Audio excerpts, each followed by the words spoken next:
Hello everyone, welcome back to Srivatsam Eduhub. So ഇന്ന് നമ്മൾ last ക്ലാസ്സിൽ പഠിച്ച പ്ലേറ്റ്യൂസ് എന്ന് പറയുന്ന ചാപ്റ്ററിൻ്റെ സെക്കൻഡ് പാർട്ടാണ് പഠിക്കാൻ പോകുന്നത്. അപ്പോൾ എല്ലാവർക്കും പേജ് നമ്പർ 58 എടുക്കാം. സോ നമ്മൾ ഇന്ന് പഠിക്കാൻ പോകുന്നത് ഏത് തൊട്ടാണെന്ന് അറിയാമല്ലോ, സെൻട്രൽ ഹൈലാൻഡ്സ് തൊട്ടാണ് നമ്മൾ പഠിക്കാൻ പോകുന്നത്. സോ എന്താണ് ഈ സെൻട്രൽ ഹൈലാൻഡ് എന്ന് നമുക്ക് നോക്കാം. Central highlands are the extensive plateau region that lies to the north of Satpura ranges. അപ്പോൾ സത്പുര റേഞ്ചസ് കഴിഞ്ഞ ക്ലാസ്സിൽ പഠിച്ചതാണ്. ഈ സത്പുര റേഞ്ചിൻ്റെ നോർത്തിൽ കിടക്കുന്ന ഈ ഒരു ഭാഗത്തിനെയാണ് എന്തെന്ന് പറയുന്നത് സെൻട്രൽ ഹൈലാൻഡ്സ് എന്ന് പറയുന്നത്. അതായത് നമ്മൾ നേരത്തെ പഠിച്ച നമ്മുടെ ഡെക്കാൻ പ്ലേറ്റ്യൂവിൻ്റെ കുറച്ച് മുകളിലായിട്ടാണ് എന്ത് വരുന്നത്, സെൻട്രൽ ഹൈലൻഡ്സ് വരുന്നത്. ഇവിടെ ആരവല്ലി മൗണ്ടൻസ് ഉണ്ട്. Aravalli mountains R on the western margin of this table land known as Malwa plateau. അപ്പം നമ്മൾ പഠിച്ച ഈ ഒരു സെൻട്രൽ ഹൈലാൻഡ് നിങ്ങൾക്ക് എല്ലാ ഇമേജ് കാണാൻ പറ്റുന്നുണ്ടല്ലോ. അപ്പോൾ ഈ ഒരു സെൻട്രൽ ഹൈലാൻഡിൻ്റെ വെസ്റ്റ് ഭാഗത്തായിട്ടാണ് എന്ത് വരുന്നത്, മാൽവ പ്ലേറ്റ്യൂ വരുന്നത്. Aravalli ranges is an example for old fold mountains or residual mountains worn down by എന്താണ് ലോങ് ടേം ഇറോഷൻ.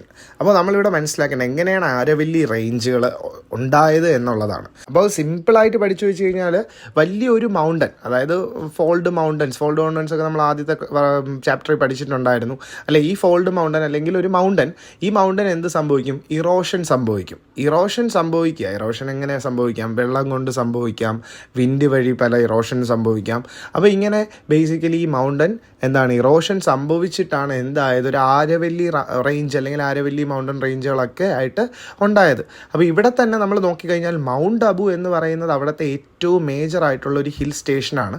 അതുമാത്രമല്ല മാൽവ പ്ലേറ്റ്യൂവിലെ ഏറ്റവും ഹയസ്റ്റ് ആയിട്ടുള്ള ഒരു സ്ഥലവും കൂടെയാണ് ഈ മൗണ്ട് അബു എന്ന് പറയുന്നത്. അപ്പോൾ നിങ്ങൾക്ക് അവിടെ ക്വസ്റ്റ്യനും ഉണ്ടല്ലേ, ലൊക്കേറ്റ് മൗണ്ട് അബു എവിടെയാണ് എന്നുള്ളത്. നിങ്ങൾക്ക് കാണാമല്ലോ എവിടെയാണ് മൗണ്ട് അബു എന്നുള്ളതൊക്കെ. ശരി, അടുത്ത ക്വസ്റ്റ്യൻ ഉണ്ട്. Which is the tributary flowing directly to river Ganga from the central highlands, അല്ലെ സെൻട്രൽ ഹൈലൻഡ്സിൽ നിന്നും ഒഴുകി വരുന്ന ട്രിബ്യൂട്ടറി ഏതാണ്? നമ്മൾ ട്രിബ്യൂട്ടറീസും ഡെൽറ്റാസ് ഒക്കെ പഠിച്ചിട്ടുണ്ട്. സോ ട്രിബ്യൂട്ടറി ഏതാണെന്നാണ് ചോദിക്കുന്നത്. അതിൻ്റെ ഉത്തരം സൺ റിവറാണ്. അതുപോലെ മറ്റൊരു ചോദ്യം എന്താണ്, find out the tributaries of river Yamuna originating from the central highlands. അപ്പോൾ സെൻട്രൽ ഹൈലൻഡ്സിൽ നിന്നും വരുന്ന റിവർ യമുനയുടെ എന്താണ് ഏതൊക്കെ ട്രിബ്യൂട്ടറീസ് ആണ് ഉള്ളത് എന്നുള്ളതാണ് ചോദിക്കുന്നത്. അപ്പോൾ മെയിനായിട്ട് ചമ്പൽ റിവറുണ്ട്, ബേറ്റ്വ റിവറുണ്ട്, കെൻ റിവറുണ്ട്. ഈ 3 എണ്ണമാണ് ട്രിബ്യൂട്ടറീസ് ആയിട്ട് വരുന്നത്. ഇനി അടുത്ത് നമ്മൾ നോക്കിക്കഴിഞ്ഞാൽ ഈ ഒരു plateau region along the eastern part of the central highlands is the Chhota Nagpur plateau. അപ്പോൾ നമ്മൾ വെസ്റ്റ് ഭാഗം പഠിച്ചു, മാൽവ പ്ലേറ്റ്യൂ നമ്മൾ പഠിച്ചു. ഇനി ഇതിൻ്റെ ഈസ്റ്റ് നോക്കിക്കഴിഞ്ഞാൽ അവിടെ എന്താ ഉള്ളത്, ഛോട്ടാ നാഗ്പൂർ പ്ലേറ്റ്യൂ ആണുള്ളത്.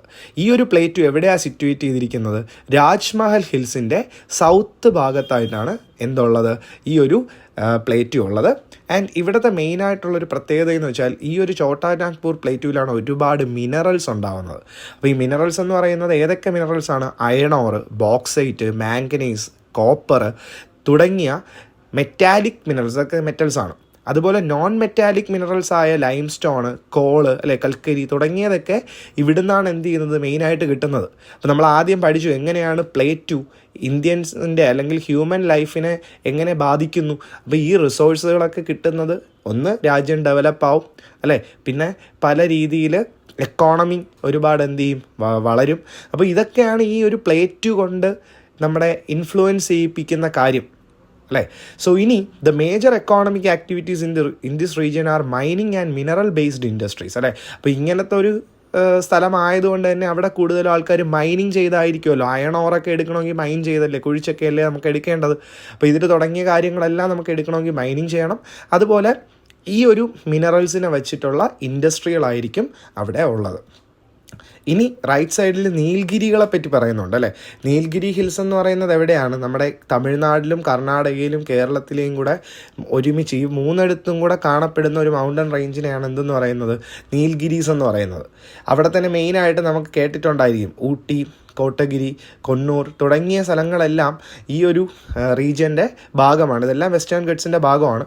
അതിൽ ഊട്ടിയെ അറിയപ്പെടുന്ന എന്താണ്, ക്യൂൻ ഓഫ് ഹിൽസ് എന്നാണ് അല്ലേ. കാര്യം ഇന്ത്യയിലെ തന്നെ മേജറായിട്ടുള്ളൊരു ഹിൽ സ്റ്റേഷനാണ്. കാര്യം അവിടെ ഒരുപാട് മനോഹരമായ മെഡോസ് അല്ലേ, പുൽമേടുകളുണ്ട്.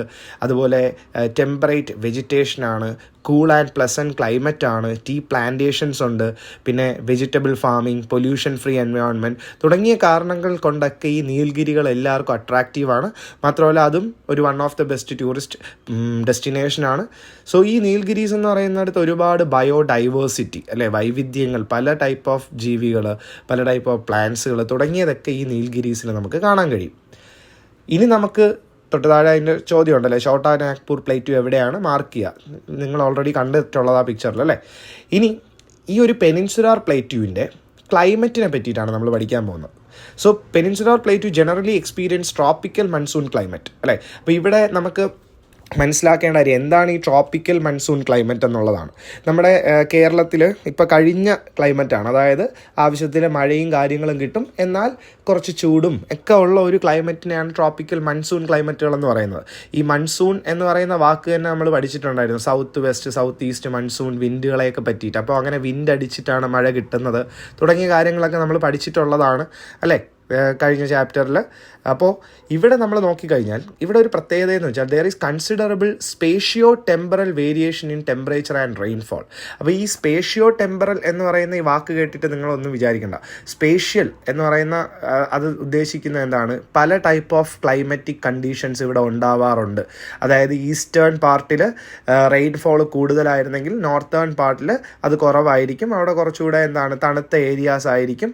അങ്ങനത്തെയൊക്കെയാണ് സ്പേഷ്യൽ വേരിയേഷൻ എന്ന് പറയുന്നത്. ടെമ്പറൽ വേരിയേഷൻ എന്ന് പറയുമ്പോൾ എന്താണ്, ഓരോ സമയത്തിനനുസരിച്ചും ഓരോ സീസണിനനുസരിച്ചും എന്ത് സംഭവിക്കാറുണ്ട്, ക്ലൈമറ്റിന് മാറ്റങ്ങൾ വരാറുണ്ട്. ഇവിടെ ഹോട്ട് സമ്മർ, പ്ലേറ്റ്യൂവിൽ വളരെ ചൂടുള്ള സമ്മർ വരാറുണ്ട്. അതുപോലെ നല്ല നനഞ്ഞ വെറ്റായിട്ടുള്ള മൺസൂൺ സീസൺ വരാറുണ്ട്. അതുപോലെ കൂൾ വിൻ്റർ വരാറുണ്ട്. അപ്പോൾ തുടങ്ങിയതൊക്കെ നമുക്ക് എന്തിൽ അനുഭവപ്പെടാൻ പറ്റും, ഈ ഒരു പെനിൻസുലാർ പ്ലേറ്റ്യൂവിൽ നമുക്ക് കാണാൻ കഴിയും. അതാണ് പറഞ്ഞിരിക്കുന്നത്, ഒരുപാട് ടൈപ്പ് ഓഫ് ക്ലൈമറ്റ് ഉള്ള ഒരു ഏരിയയാണ് നമ്മുടെ പെനിൻസുലാർ പ്ലേറ്റ്യൂ എന്ന് പറയുന്നത്. ഇനി ഇതിൻ്റെയൊക്കെ മെയിനായിട്ടുള്ള കാരണം എന്താണ്, ഒന്ന് ഇവിടുത്തെ ലൊക്കേഷനാണ്, ട്രോപ്പിക്കൽ ലൊക്കേഷൻ. കാര്യം മഴ ഒരുപാട് ലഭിക്കുന്ന സ്ഥലങ്ങളുണ്ട് ഇതിൽ തന്നെ.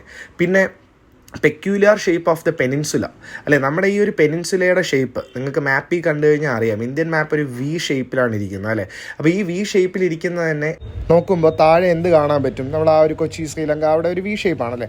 ഈ വി ഷേപ്പിൽ നിന്നും ഈ ഒരു വ്യത്യാസം വരാനുള്ള കാരണമെന്ന് പറഞ്ഞു കഴിഞ്ഞാൽ അറേബ്യൻ സീയിൽ നിന്നും നമ്മൾ മൺസൂൺ വിൻഡ്സ് പഠിച്ചായിരുന്നു. ഈ വിൻഡുകൾ ഒരുപാട് മോയിസ്റ്റ്, വെള്ളത്തിൻ്റെ അംശമുള്ള വിൻഡുകളായിരിക്കും വരുന്നത്. പക്ഷേ ഈ വിൻഡുകൾ എന്ത് ചെയ്യുമെന്ന് വെച്ച് കഴിഞ്ഞാൽ ഇവിടെ എത്തുമ്പോൾ രണ്ടായിട്ട് ഇത് സ്പ്ലിറ്റായിട്ട് ഒന്ന് ഇന്ത്യൻ ഓഷൻ്റെ ആ ഒരു ബേ ഓഫ് ബംഗാൾ ആ ഒരു സൈഡിലോട്ട് പോവുകയും ഒന്ന് അറേബ്യൻ സീയുടെ ലെഫ്റ്റ് നമ്മുടെ ഗോവ ആ ഒരു വഴി പോവുകയാണ് സാധാരണ ചെയ്യുന്നത്. അപ്പോൾ ഇതാണ് മറ്റൊരു റീസൺ. ഈ പെനിൻസുലയുടെ ഷേപ്പ് ഡിഫറെൻ്റ് ആയതുകൊണ്ട് തന്നെ പല ടൈപ്പ് ഓഫ് എന്തായിരിക്കും ക്ലൈമറ്റുകൾ നമുക്ക് അനുഭവപ്പെടാൻ പറ്റും.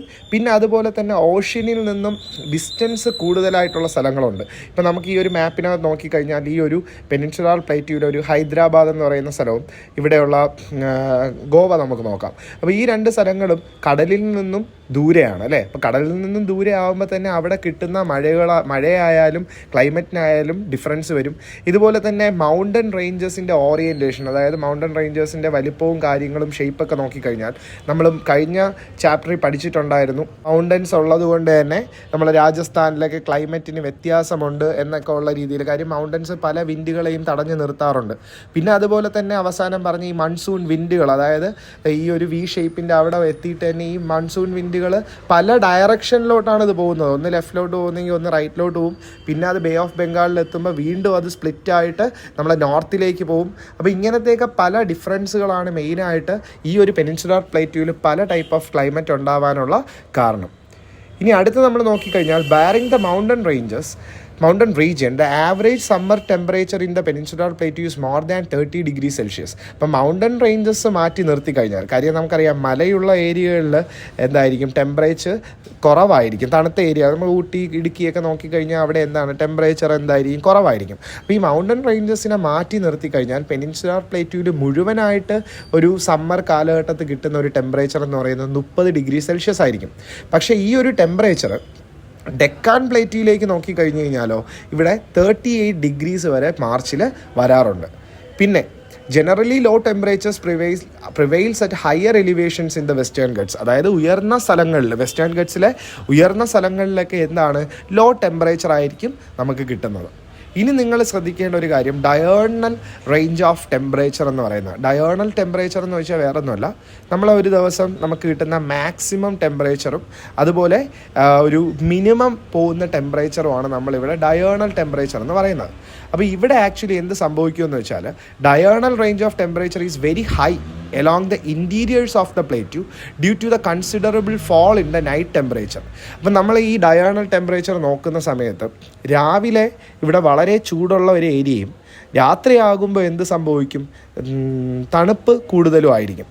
അപ്പോൾ ഫോർ എക്സാമ്പിൾ നമ്മൾ നോക്കിക്കഴിഞ്ഞ് കഴിഞ്ഞാൽ രാവിലെ ഒരു 38 ടെമ്പറേച്ചർ ആണെന്ന് വെച്ചോ, രാത്രി അത് 27 25 പോകുന്നെന്ന് വെച്ചോ. അപ്പോൾ അവിടെയുള്ള ഒരു ഡിഫറൻസ് എന്ന് പറയുന്നത് എത്ര, ഒരു 10 എബവ് ആണ്. അപ്പോൾ ഡയേണൽ ടെമ്പറേച്ചർ എന്താണ്, കൂടുതലാണ്.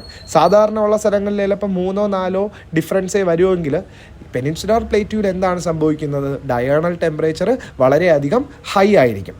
ഇനി അടുത്ത ഈ ഡയേണൽ ടെമ്പറേച്ചറിൻ്റെ ഡെഫിനിഷനാണ് കൊടുത്തിട്ടുള്ളത്. ഡയേണൽ ടെമ്പറേച്ചർ എന്താണ്, difference between the maximum temperature and the minimum temperature recorded at A particular place in A day. ഒരു ദിവസത്തിൽ മെയിനായിട്ട് എന്ത് ചെയ്യുന്നു, maximum ടെമ്പറേച്ചറും minimum ടെമ്പറേച്ചറും record ചെയ്യുന്നതിനെയാണ് diurnal temperature എന്ന് പറയുന്നത്. പക്ഷേ നേരത്തെ പോയിന്റിൽ നൈറ്റിൻ്റെ കാര്യവും കൂടെ പറയുന്നത് കൊണ്ടാണ് ഡയേണൽ ടെമ്പറേച്ചറിൽ അത്രത്തോളം വ്യത്യാസവും വരുന്നത്. തൊട്ടടുത്തൊരു question. Cool climate prevails over the places such as Ooty, Kodaikanal and Wayanad in spite of being located at the tropical region. Why? അല്ലേ, നമ്മൾ ഇത്രയും പറഞ്ഞ ഈ 38 ഡിഗ്രി തുടങ്ങിയ കാലാവസ്ഥയൊന്നും എവിടെ ഊട്ടി, കൊടൈക്കനാൽ, വയനാടൊന്നും വരുന്നില്ല. അപ്പം നിങ്ങൾ ബേസിക്കായിട്ട് ആലോചിച്ച് നോക്കുക, ഈ 3 സ്ഥലങ്ങളും പോകുമ്പോൾ ഇതെല്ലാം ഉയരം കൂടിയ സ്ഥലങ്ങളാണ്.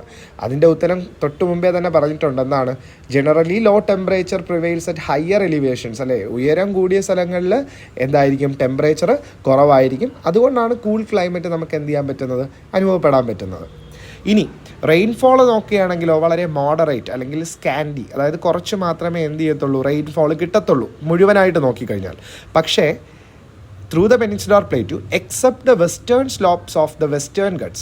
വെസ്റ്റേൺ ഗട്ട്സിൻ്റെ ഒരു വെസ്റ്റേൺ സ്ലോപ്പ്, അതായത് നമ്മളൊരു മല നോക്കിക്കഴിഞ്ഞാൽ അതിൻ്റെ വെസ്റ്റ് സൈഡ്, അതായത് നമ്മുടെ ഒരു ലെഫ്റ്റ് സൈഡിൽ നോക്കിക്കഴിഞ്ഞ് കഴിഞ്ഞാൽ ഇവിടെ ഒരുപാടധികം റെയിൻഫോൾ കിട്ടും. ഇതിൻ്റെ കാരണം എന്താണെന്ന് അവിടെ പറയുന്നുണ്ട്.